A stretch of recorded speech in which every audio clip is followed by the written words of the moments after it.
Hello everyone, Doug King here doing my week 5 current events video for emergency vehicle operations. I chose to do my current event video on the article in Firehouse Magazine, which was out of Irving, Texas. The Irving, Texas Fire Department purchased blocker vehicles to be used on all highway incidents. One thing that was kind of interesting to me is as far as the department layout, they're structured very similar to the Akron Fire Department as far as size, almost dead on. So I can relate to their department quite a bit. City of Irving, Texas, about 60 square miles, 39 miles of major highway. They respond 12 engine companies, 5 truck companies, and what they decided to do, they bought already 2 blocker vehicles, and they're in the process of purchasing 3 more blocker vehicles to be used on all highway incidents.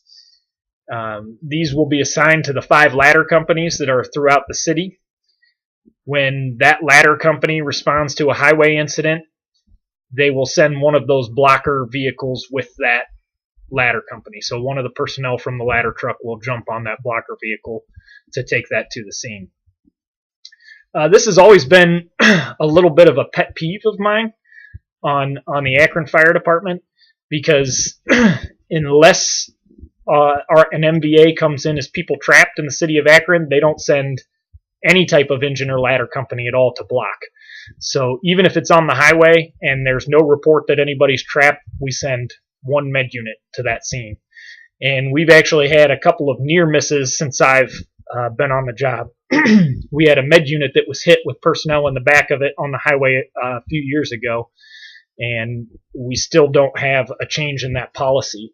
So I've mentioned it a couple times. A few years ago, they did do a highway safety course that they brought out to us, and what they told us is that we could call for an engine or a ladder company if we thought it was necessary, and they gave us that option, but in the same time, they basically discouraged us from doing it, telling us how expensive it was and how if one of them got hit on the highway, that how it would affect our department. So in the same breath that they were like, oh, absolutely, if you feel that it's necessary to call for it, then call for it. But just keep in mind that these apparatus are expensive and we don't have many spares, so if one of them gets hit on the highway, we're going to be down that piece of apparatus. So to me, that was saying that, the apparatus are more important than me out there on the highway. So this has been a big pet peeve issue of mine. Blocker vehicles would be great. I'd love to just have an engine company respond or a ladder company to block on the highway when we're out there. Let me know what your guys' department response policies is. I know that the vast majority of departments around us respond at least a minimum of an engine on all car accidents.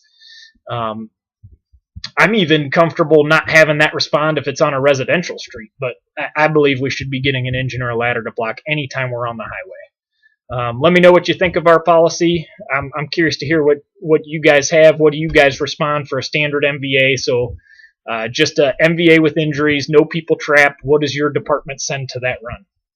Thanks.